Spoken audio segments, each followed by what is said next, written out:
CBS News.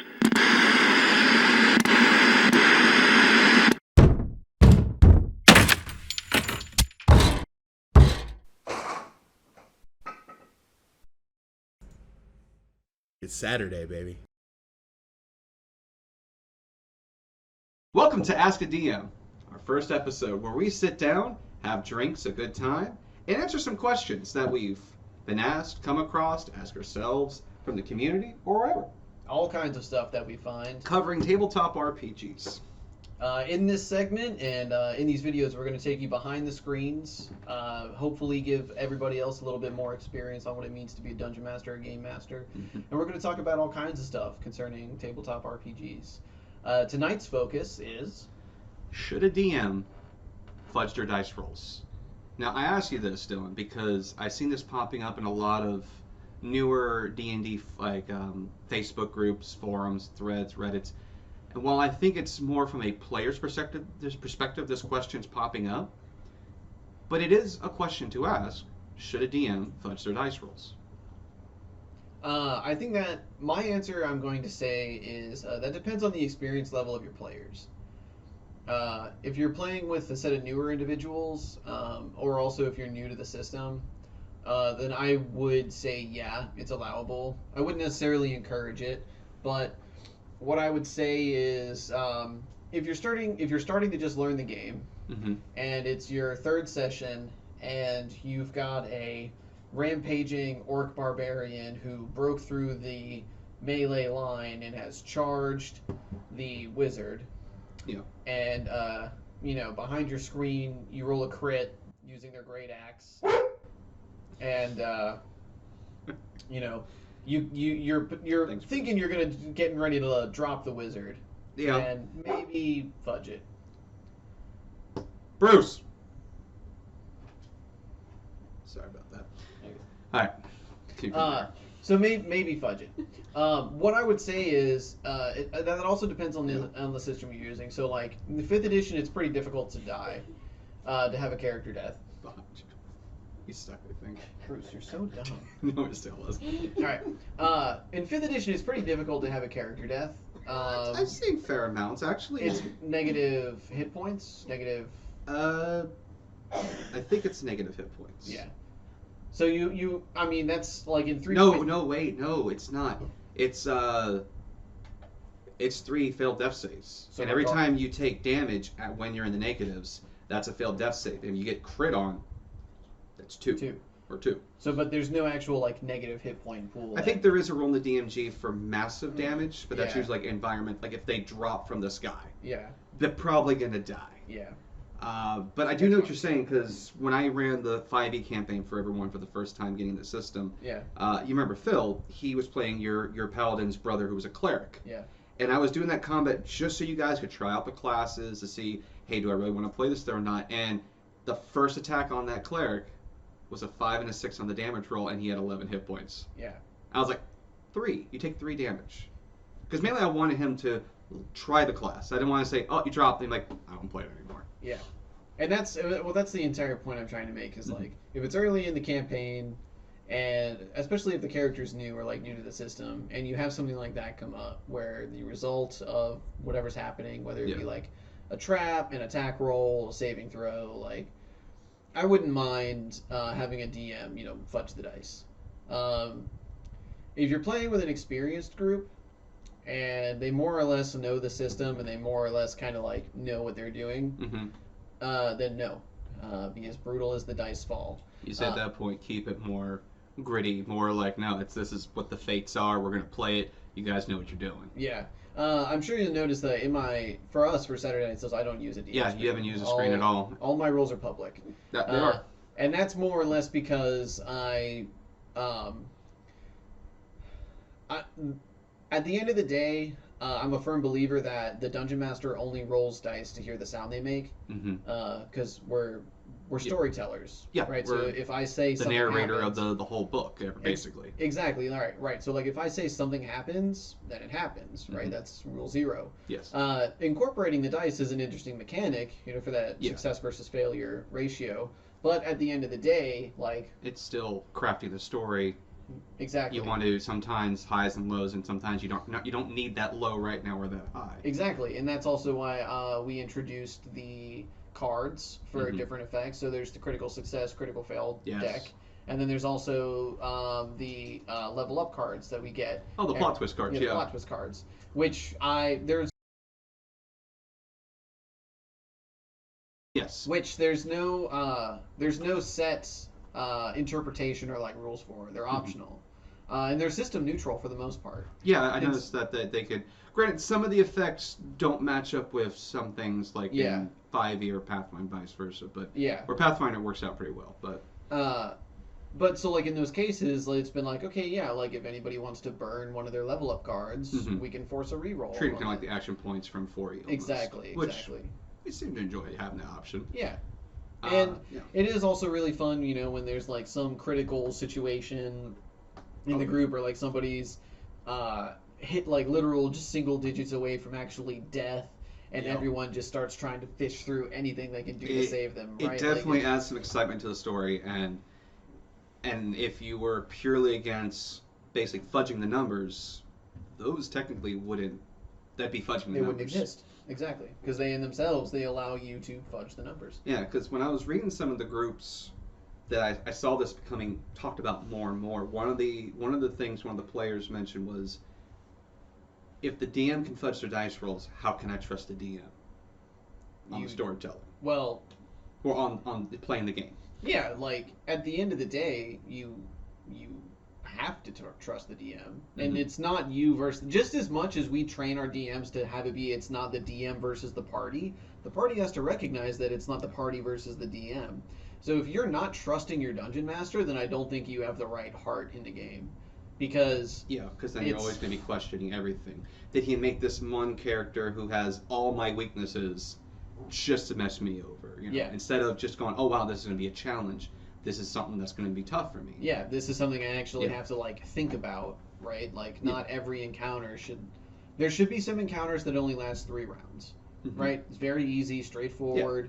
The party Plus, moves combat's in. only really lasts 3, maybe 5. Right. Right. So in a matter of in standard time, you know, that's like maybe 30 seconds.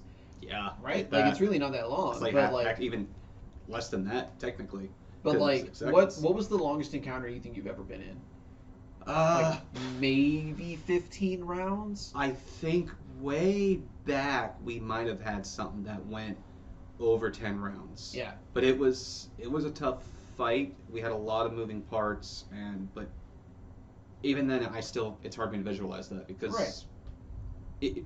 otherwise you've finally won that combat or you've lost that combat. Yeah. But before then, that But that's combat. exactly my point. Like, if something's going on for 15, 20 rounds, Yeah. like, it should be, I'm not going to say difficult, right? But it should be in depth. Yeah, there should be like a puzzle element. Maybe Yeah. there's like Shadow of Colossus. You're climbing up the boss, hitting Yeah. them at the same time. Yeah, you got it's minions and waves and Exactly. that I yeah. can see. It's got that action scenario Yeah. where you're, there's multiple different components to the encounter. Yeah. And I agree with what you're saying. But going back to, like, actually doing the Mm-hmm. fudging the dice roll, whether or not you can trust your dungeon master, like, it's not a matter of whether you can trust them or not, it's just whether you observe Rule 0.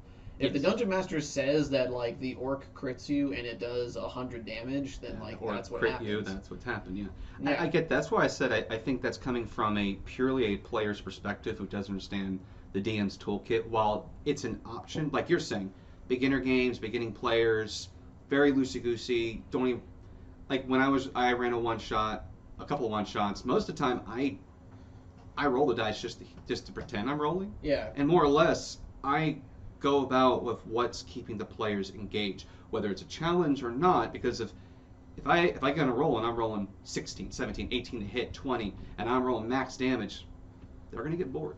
Yeah. And I don't mind making a more neck and neck battle, and I'll do that, or I'll switch over and just say, okay, yeah, you do this much damage, and instead of giving that original 150 hit point pool, I've just dropped them down to 1 strike, 2 strike, 3 strike. Now he's dead. Yep. And if I wasn't fudging the dice rolls or didn't have that tool in my toolbox, there'd be some battles that would have been a slogfest.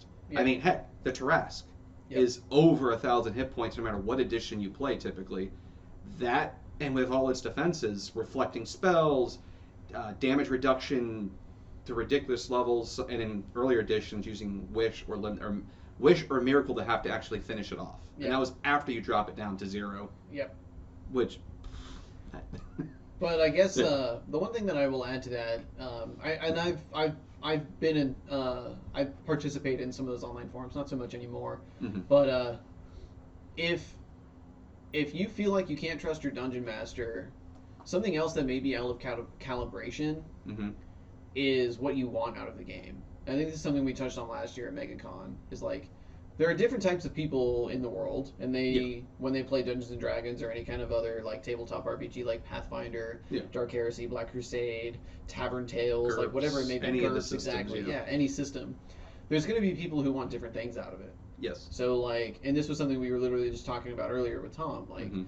Tom likes to play D&D Yahtzee, where it's just I He hit enjoys stuff. the combat element, the dice rolling. I enjoy the lore, the crafting, the mechanics of the game. Yeah.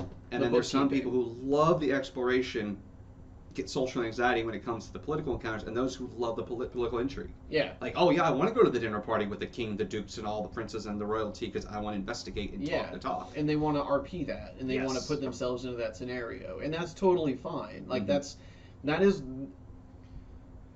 that is the hardest part of the game, is that the same rule book that dictates the rules for combat also dictate the rules for interplanar travel, also Yes. dictate the rules for time manipulation, and also dictate courtly etiquette at the High Elven court. To an extent. To an extent, right? Because I've never, and this is something I've told some, which we'll discuss more of 4th edition whenever we get to that point, but that I have never seen in any of the D&D books or any other system book for that matter that I've read through any rules on how to RP. Because it's a given that you're supposed to RP.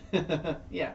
So, are you It's actually talking done. about like what to actually do in that situation to RP as a player, or what your character should do? More of, aside from this skill is associated with this, so roll for that. Like just, okay, how do I talk to the king? Okay. How do I make my character like this? That's never in the books. But like I said, that's a separate discussion for later on. That's not really Fudging Dice Rolls. We should but, actually note that down as a potential next topic. Yeah, and that's something we can discuss definitely. But taking it back to the main topic of this as Fudging the Dice Rolls, I agree with you that it's a tool that should be used by the DM. Yes. Not by players. Yeah. Some players think that that's for everyone. No, but only for a narrative and never to be used maliciously. No, I've just declared crits on people. Yeah, I hear that. Like I've also just declared crits to kill characters, like, because they've severely broken table etiquette, and I wanted them out of the yes. group. Like, And that's the key thing right there. It's not you did it because I want to kill the character. No, it's because of player actions breaking courtesy and etiquette, and because there are certain rules in tabletop that everyone should follow, general courtesy to make the game enjoyable. I 100% agree. Yeah. But yeah, like, don't be ashamed. And I think this is another thing that a lot of young dungeon masters, a lot of young game masters, don't take to heart, is like character death, like killing characters, not pulling punches when it comes time to stop pulling punches, letting them live. Because with respect to Dungeons and Dragons, like, there are ways to bring characters back from the dead. Many right? ways. There's the short-term reanimation spells. There's the resurrection, true resurrection. Reincarnation is one of my favorite because of the lottery element. Yeah. Then there's always, you can do a quest to get your soul back. There's all kinds of stuff you start as an undead version of your character now in the campaign. Now you're playing a different perspective. Exactly. You're a revenant or a Verloka. Yeah. There are many ways to do it, or you just accept that my character died. Yeah. His or her story or whatever is done. Now it's time to bring in something else. Yeah. And at some point you don't touch the dice anymore. Yep. You're like, no. That's a crit. Yep. And in the case of confirmation, does a 26 confirm? Yeah. Yeah, that confirms. Okay, like my character dying because of disintegration effect of a sword, not because he did damage, just because if it crits, it automatically happens. does that. Yeah, it's which is a shame because I was hoping Preserve Organs might have prevented that, but it didn't. That's okay. Yeah. Because it just reduces the damage to normal damage. Yeah. Like fortification, but that's earlier edition stuff. Yeah. But no, I think that's great. Those are all good points, and I hope that the players who are having discussions, asking these questions, and debating on, DM tools like that, is to understand that it's part of the toolkit. Yes. Not something to use all the time, not something that you have to use, but it's there. I agree. All right. Excellent. All right. Well, that was our first episode of Ask a Dungeon Yeah. Master. I'm Dylan. And I'm Blake. And if you loved this content, you should check out froggodgames.com. They've been kind of a loose sponsor for us for running our Sword of Air campaign. You should check them out. They've got great content. I know we play Pathfinder First Edition, but they're porting over a lot of stuff into 5e. I've seen that. A lot of stuff you port over to 5e, and even some of the other editions, too, to an extent. Yep. They have their own proprietary system called Swords and Sorcery. Okay, that's them. Gotcha. Yep. And they also have their campaign setting as system neutral, as it is mostly just content and information it's about just the world. A world that you can play. Exactly. That's awesome. All right. All right. Well, till next time. Until next time.